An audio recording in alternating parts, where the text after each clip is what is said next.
اور ایسے ہی ایک تصور یہ ہے کہ بھائی بہت سے لوگ مدرسوں سے استفادہ کرتے ہیں مگر اپنا خرچ پورا نہیں دیتے، جبکہ ان کے پاس مالی استطاعت ہوتی ہے اس بات کی کہ وہ پورا خرچ ادا کر سکیں۔ تو ظاہر ہے کہ مدرسے اس لیے نہیں ہیں۔ آپ مالدار ہیں، آپ کا بچہ اسکول میں جاتا ہے تو آپ لاکھوں روپے کی فیس ادا کرتے ہیں، آپ مدرسے میں جائیں گے تو 500 روپے کیوں دیں گے آپ کے بچے پر اگر 2000 خرچ ہوتا ہے تو 2000 دینا چاہیے آپ کو، 4000 خرچ ہوتا ہے 4000 دینا چاہیے۔ یہ تھوڑی ہے کہ مدرسہ ایسی چیز ہے کہ صاحب آپ اسکول جانے والے پہ تو آپ لاکھوں روپے خرچ کریں گے اور مدرسہ تو آپ 500 روپے کی فیس کا مدرسہ۔ یہ کیوں؟ آپ اگر مالدار ہیں اور آپ نے اگر مدرسے میں جتنا خرچ بچے کے اوپر ہوتا ہے پورا نہیں دیا تو گویا آپ نے زکوٰۃ اور چندے کے پیسے سے فائدہ اٹھایا، تو زکوٰۃ اور چندے کے پیسے سے فائدہ اٹھانا آپ کے لیے جائز اور درست نہیں ہے۔ اسی وجہ سے جو مدرسے اچھے ہیں ان مدرسوں کے اندر سرپرستوں کو، بچوں کو باضابطہ کہا جاتا ہے کہ بھئی دیکھو اگر آپ مستحق ہیں تو ٹھیک ہے آپ مدد لو، آپ اگر مستحق نہیں ہیں تو جو جتنا خرچ آتا ہے پورا خرچ آپ کو برداشت کرنا چاہیے۔ گجرات میں ایک بہت اچھا مدرسہ ہے، چند سال پہلے میری حاضری ہوئی تھی، 800 850 بچے تھے اس وقت۔ وہاں کے جو ناظم صاحب ہیں انہوں نے کہا کہ ہمارے پاس جو بچے پڑھتے ہیں اس میں سے 60% بچے وہ ہیں جو اپنے پورے اخراجات دیتے ہیں۔ وہ مدرسہ گجرات کا ہے، میں خود حاضر بھی ہوا ہوں وہاں پہ، بہت اچھا مدرسہ ہے۔ انہوں نے کہا 60%۔ لوگ مجھ سے پوچھتے ہیں، وہ چندہ کرتے ہیں، باہر بھی جاتے ہیں، گجراتی لوگ ماشاءاللہ پوری دنیا میں تجارت کرتے ہیں، تو لوگ مجھ سے پوچھتے ہیں چندہ کیوں کر رہے ہیں؟ تو میں کہتا ہوں میں یہ 60% کے لیے نہیں کر رہا ہوں، 40% کے لیے چندہ کر رہا ہوں، باقی 60% ہمارے پاس وہ ہیں جو اپنا خرچ پورا کا پورا دیتے ہیں۔ تو اور جو آدمی خود زکوٰۃ ادا کرنے والا ہے، مالدار ہے، تو وہ 500 روپے کیوں دے گا مدرسے کو؟ اس کو اتنا، اگر اس کے بچے پہ 3000 خرچ ہوتے ہیں اس کو 3000 دینا چاہیے، 5000 خرچ ہوتے ہیں 5000 دینا چاہیے۔ ایسے ہی لوگ کفالت لیتے ہیں، اسپانسر کرتے ہیں۔ تو اب بہت سی جگہوں پہ ایسا ہے کہ بھائی اسپانسر کا مطلب یہ ہے کہ آپ 1000 روپے دے کے اسپانسر بن گئے اور مدرسہ خرچ کر رہا ہے 3000 روپے، تو کائے کا اسپانسر ہے بھائی؟ آپ اسپانسر کر رہے ہیں تو پورے 3000 روپے آپ دو، جو ہو رہا اس کے اوپر خرچ ہو رہا ہے، تب آپ اس کے کفیل ہوئے، تب آپ اس کے اسپانسر ہوئے، اور آپ کو کرنا چاہیے۔ بہت سے لوگ زکوٰۃ کے پیسے سے کفالت کرتے ہیں، تو اگر وہ بچہ بڑا ہے، مستحق زکوٰۃ ہے تو زکوٰۃ کے پیسے سے کفالت کیجئے، نہیں ہے تو آپ اپنے عام پیسوں سے کفالت کیجئے، اور کرنا چاہیے آپ کو اپنا مال لگانا چاہیے۔ ابھی تھوڑے دن پہلے ایک مدرسہ میری نگرانی میں آیا، فیس کی وصولی کا نظام ہی نہیں، ایسا ڈھیلا نظام کہ گویا مدرسہ مفت کا ہی ہے، تو مجھے خود ماحول بنانا پڑا وہاں پہ، اور میں ماحول بنانا پڑا، میں نے کہا نہیں بھائی یہ نہیں ہے۔ ایسے ہی بعض لوگ بولتے ہیں کہ بھائی ہم ایک پیسہ نہیں لیتے کسی سے فری میں، تو میں ان سے پوچھتا ہوں کون کرو بولے آپ کو یہ؟ ہمارا کانسیپٹ یہ ہے کہ اگر 500 روپے ان کی جیب سے نکالے جا سکتے ہیں تو ان کی جیب سے نکالے جائیں، 500 چندے سے ڈالے جائیں اور کام اچھا کیا جائے۔ اور ہم اتنے پاپڑ بیل کے بھی اپنے مدرسین کو جو تنخواہ دیتے ہیں، آپ غور کیجئے ذرا، ہمارا جو قرآن پاک کا اچھا مدرس ہے وہ فجر کے بعد سے پڑھاتا ہے، مکتب پڑھاتا ہے، 6 گھنٹے 8 گھنٹے کا مدرسہ پڑھاتا ہے، عصر سے عشاء تک کا مکتب پڑھاتا ہے۔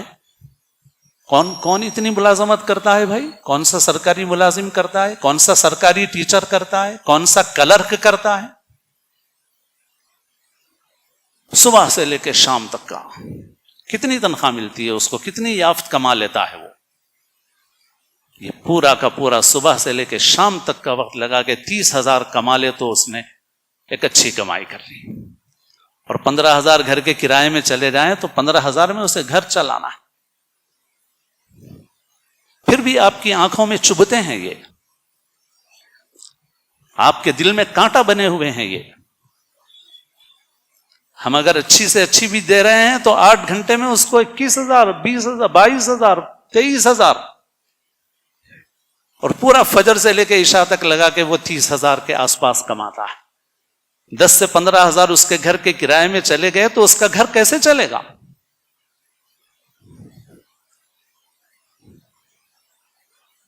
اور پھر جو اچھا کام کرنے والے ہیں، بدگمانی کا مرض عام ہے امت کے اندر. ارے اچھے برے کی تمیز ہونی چاہیے. کہا جاتا ہے کہ بنارس ہندو یونیورسٹی جس نے بنائی تھی، تو بعد میں ایک جلسے میں کسی نے کہا کہ اس نے آدھا پیسہ کھا لیا تھا.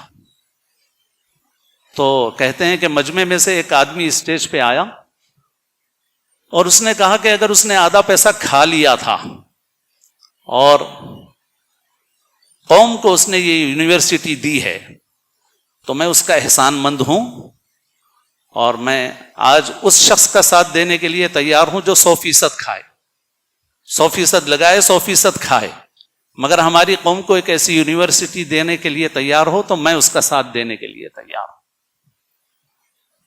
تو آگے بڑھنے والوں کی سوچ ایسی بھی ہوتی ہے، اور کبھی ہماری سوچ ایسی ہے کہ صاحب ہم تو جس کے متعلق چاہیں بدگمانی اختیار کر لیں، اچھے کاموں کو نقصان پہنچا دیں ہم.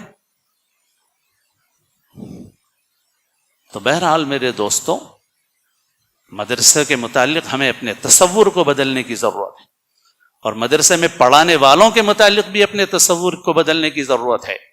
ہم لوگ جو کچھ مالیہ اکٹھا کرتے ہیں اس کے باوجود بھی ہم 8 گھنٹے کے 25,000 بھی نہیں دیتے ہم اس کو ادھر اس کو، پھر بھی آپ کو تکلیف ہوتی ہے. سرکاری ٹیچر 1-1 لاکھ کی تنخواہ لے کے کتنے دن کام کرتے ہیں؟ دیکھو ورکنگ ڈیز دیکھ لو، آپ ڈیوٹی کے ٹائمنگز دیکھ لو، آپ ملنے والی سہولتیں دیکھ لو، آپ چھٹیاں دیکھ لو آپ. تو بہرحال میرے دوستوں، مدرسوں کو قسم پرسی کی چیز مت بناؤ، مدرسوں کو بیچارہ مت بناؤ. مدرسہ ہر مسلمان کی ضرورت ہے، اور جو لوگ مدرسوں میں لگے ہوئے ہیں، جو دینی خدمات میں لگے ہوئے ہیں، وہ اپنے اختیار سے سادہ زندگی گزاریں تو ان کو اختیار ہے. باقی ایک مسلمان کی خواہش یہ ہونی چاہیے کہ جس معیار سے ہم زندگی گزار رہے ہیں، ہمارا اوسط آدمی کم سے کم اس اچھے معیار سے ہمارا دینی خادم زندگی گزارنا چاہیے. ہمیں خوشی ہونی چاہیے اس کی اچھی حالت کو دیکھ کر کے، نہ یہ کہ ہمارے دل میں اس سے کوئی وہ پیدا ہو کہ اس کی اچھی حالت کیوں اچھے ہیں بھائی. تو بہرحال میرے دوستو، مدرسوں کا جو نظام ہے یہ نظام اہم ہے، اور ہم اپنی غلط تصور سے ہم کسی قسم کا نقصان نہ پہنچائیں. ہمارا کام یہ ہے کہ ہم فائدہ پہنچائیں، ہم اس نظام کو آگے بڑھائیں. اور جیسے میں نے کہا کہ اس وقت کے حالات میں تو مدرسے اور پارٹ ٹائم کے مکاتب بھی اس بات کے حقدار ہیں کہ آپ ان پر زیادہ سے زیادہ اپنا مال خرچ کریں، ان کو بہتر سے بہتر بنائیں، تاکہ جو تعلیمی اداروں میں جو زہر ہمارے بچوں کو دیا جا رہا ہے اس زہر کا تریاق ہو سکے، اس زہر کا ازالہ ہو سکے، اور ہماری آنے والی نسلوں کے دین کی اور ایمان کی حفاظت ہو سکے. اللہ تعالی ہم سب کو صحیح سمجھ نصیب فرمائے، عمل کی توفیق نصیب فرمائے، آنے والی نسلوں کی حفاظت فرمائے. اللہ تعالی ہم سب کو اسلام کی زندگی اور اپنے اپنے وقت پر حسن خاتمہ نصیب فرمائے.